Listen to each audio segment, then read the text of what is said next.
On the Jacob Buer Show today, I'm so happy to have on Jim Tressel, who is the former head coach of the Ohio State Buckeyes, OH, IO. and also the former president of Youngstown State University Yep, up until about 2 months ago. that's right. How's your day going? It's going well. I've flunked retirement, so I haven't slowed down. I'm awfully busy.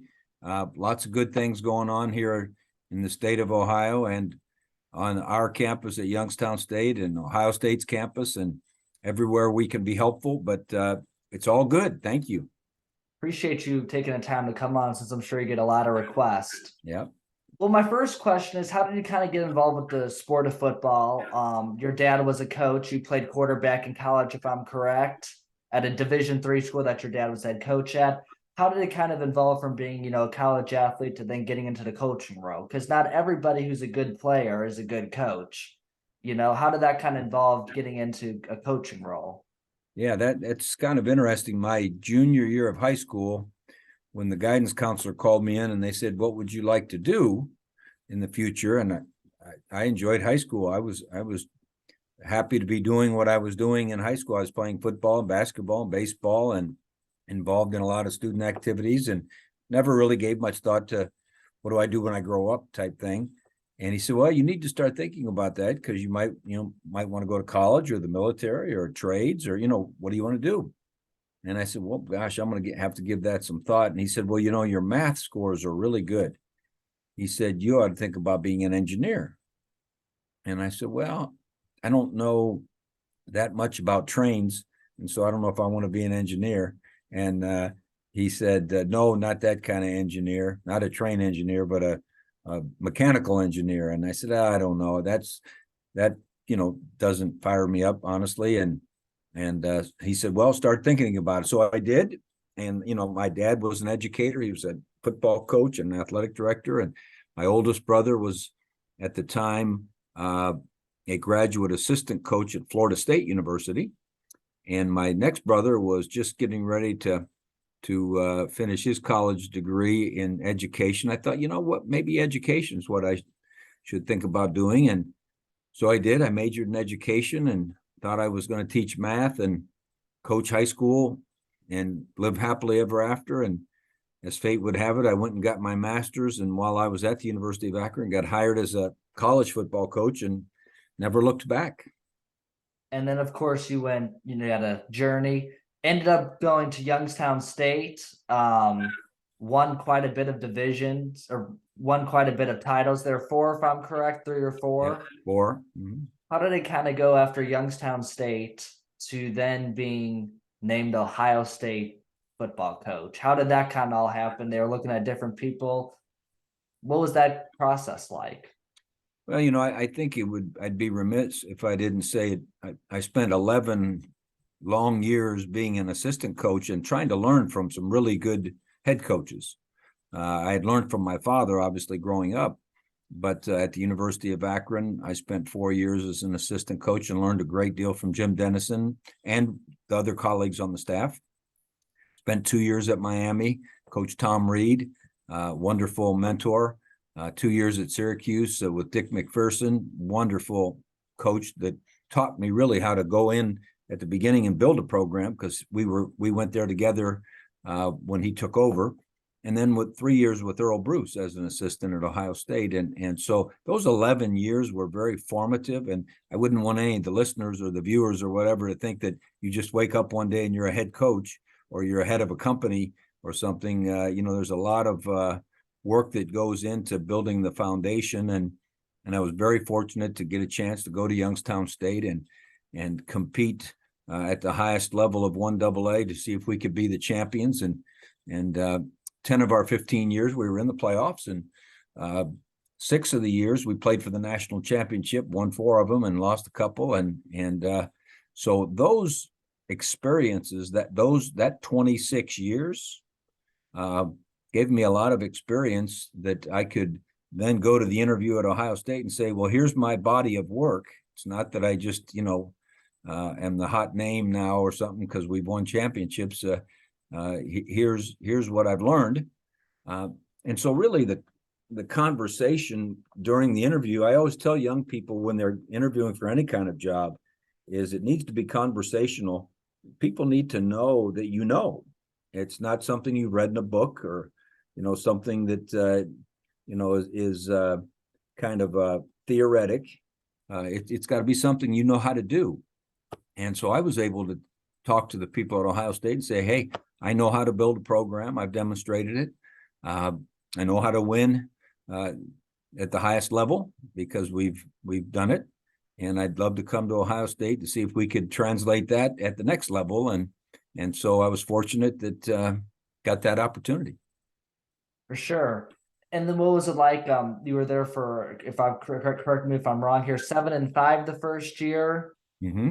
And then the next year was the big year. What was it like, going in, playing Miami in the national title game, beating Michigan? What was that experience like? Well, again, a little bit like the other answer, the process that led up to it really was the key. So I learned when I took over at Youngstown State that it's all about building relationships and building sustainable excellence and consistency if you're going to be good. Well, we did the same when we went to Ohio State. Granted, our first year was 7-5, but we were building relationships. We were getting to know our players. Our players were getting to know us. We were getting to know the Big Ten. We were getting to know that level of football. We were recruiting. We had a fantastic recruiting year. Our first year we got there, it wasn't until late January. So our first class was smaller. We saved some scholarships back. And our second year was incredible. 25 guys, probably 6 or 7 ended up first round draft choices. It was top 1 or 2 recruiting class in the country. And so you pile all those things together and you have a chance to improve. And probably, Jacob, the key to that 2002 team was that most of the older guys had suffered quite a bit. Our seniors had been 6-6, 8-4, lost their coach. New coach came in, 7-5. That's a lot of suffering for a young man at Ohio State. Yeah. And they'd had enough suffering. And right now, if you go 10-2 or 11-2, that's bad. Right. At a program like IU or Purdue, oh my gosh, you're getting paid $20 million a year the next year for doing that. At Ohio State, that's not acceptable. Even despite us, playing Georgia, I was at the Michigan game. It is a crazy field. We are one of the top 5 programs every single year and have been. So, like you said, that's interesting to hear, from yourself about that. And that would have been 20 years ago. I can't imagine if we went 7-5 this upcoming year, something like that. So right. There's no question. And no matter what you're doing, it's about building a foundation and building a solid, edifice that just continues to maintain excellence. And so sometimes when you start over, you have to start over from the ground floor. And what we feel good about is really since that 7-5 year in 2001, the Buckeyes, for the most part, have always been one of those top 5 teams. And we take a lot of pride in the fact that it was how we built from the foundation, and we've just been able to have it grow and grow. And Coach Meyer did a great job. Coach Day's done a great job. Obviously, the expectations are high, but the foundation is built. For sure. And I mean, one thing about Day real quick is, 2 years in a row losing to Michigan is unacceptable, but his record overall is still better than Nick Saban's record in his first 2 years at Alabama, or 3 years. So, it's not over yet.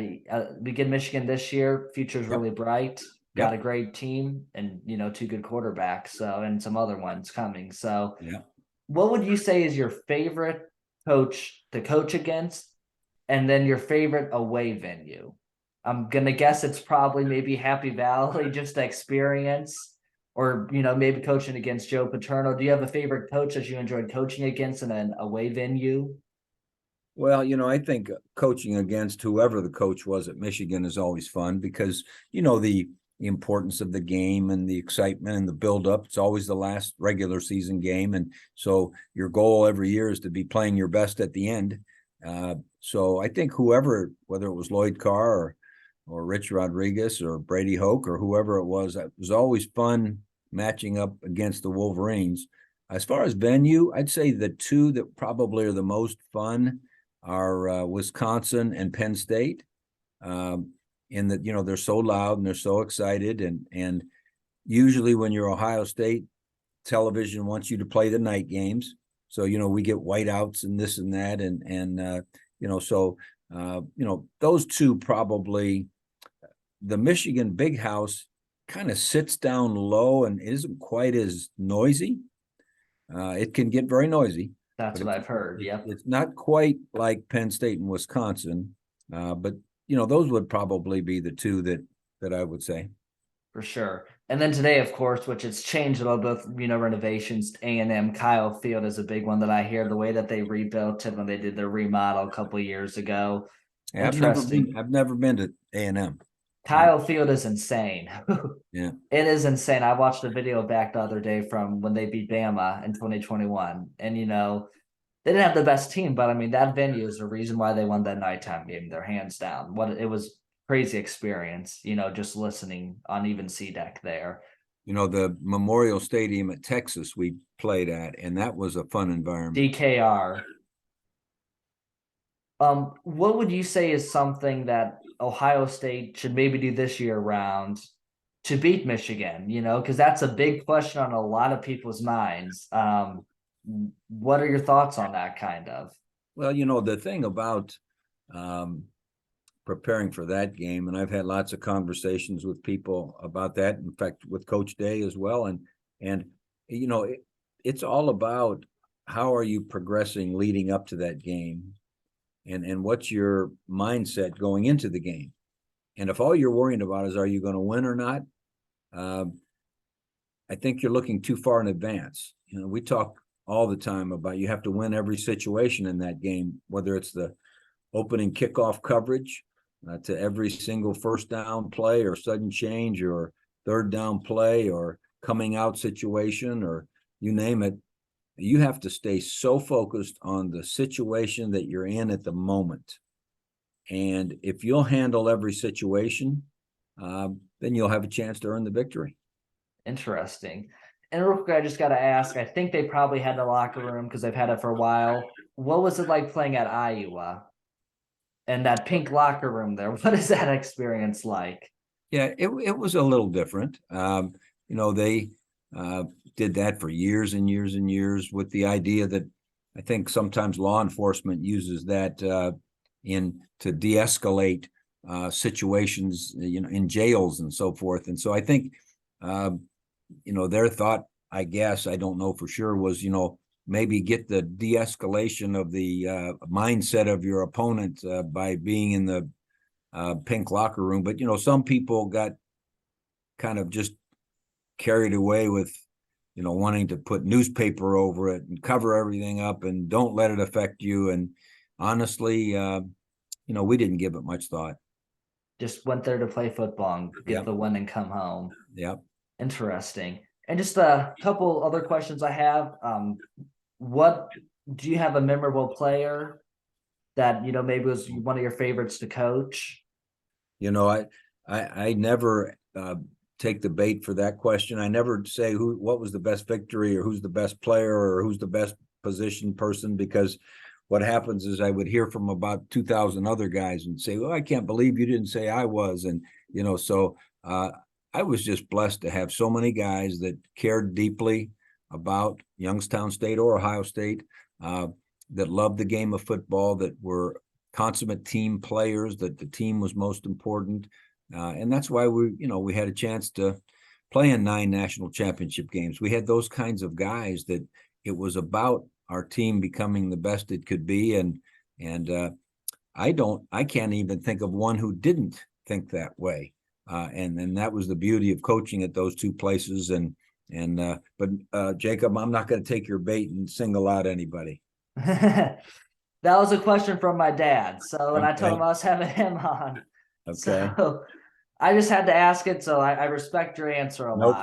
No problem. 2 other questions I just have, because I don't want to take up too much of your time, is what would you say with NIL? where do you kind of see it headed? When I had on Coach Glanville, he said that it's going to likely hurt high school recruiting because you'll get somebody in the transfer portal who has a little bit more experience. Do you kind of think that they'll have that same approach, or do you think high school recruiting won't be affected by it as much as some people are predicting? And I think anytime you have a major change in the rules of engagement, if you will, and there's a major change, people always transferred, but they had to think about sitting out a year, unless there was an unusual situation, or unless they had already graduated from their prior institution. The whole NIL thing, I think, like happens many times, the rich will get richer. And I just saw recently where a great player from Georgia went to USC, and he was from Georgia, I think. And so, which tells me that it wasn't because he wanted to be near home. It was probably because, there was a financial opportunity or whatever. So it's going to change things. I would agree with Coach Glanville in that I think it already has changed high school recruiting. I know a lot of the mid-majors aren't recruiting some of the kids that they used to, and they're waiting to see if they can get some portals to come down from the major schools. So they're holding scholarships. We have found that that's kind of helped us at Youngstown State. Some of the schools that or some of the players that the MAC used to recruit, they're not recruiting now because they're kind of holding out for some portal transfers. And so we've been getting some really good high school recruits that we didn't normally get. So I think, like most things, the dust will settle. People will get used to the rules of engagement. They'll learn lessons as to how to go about selecting the right people. And but like Coach Day and I have talked about, it is what it is. Adapt to the rules. You have to just do the rules, do them properly. Still have the same expectations you have for the kind of player you would like, and just know that Ohio State's not going to have the most NIL money, so you might lose some guys. So what? You're going to get some great guys. We're never short on talent at Ohio State. Interesting. And then kind of and I just want to sneak this question, if you don't mind, before I ask for your advice for any athletes. In the past, it's been, people have always wondered, would you consider running for political office? Is that something that you see yourself doing, or probably not? Oh, no, that's not something that I've ever. No Coach Tuberville happening then in Ohio. No. It's nothing I've ever considered. I'm an educator, and so the things I'll stay involved with will be, with universities and young people and those kinds of things. Appreciate that. And then the last question I have is, what advice would you have for an athlete, trying to, not just in football, but any sport, trying to, get a scholarship or compete at that next level? What advice would you have for somebody who's 14 or 15 in that boat wave? Well, my advice would be is that the greatest value you're going to gain from being a part of athletics isn't a scholarship. It's the values that you learn, the work ethic and the handling adversity and the getting through tough times and learning how to be a teammate, and those things will take you much further than a scholarship will.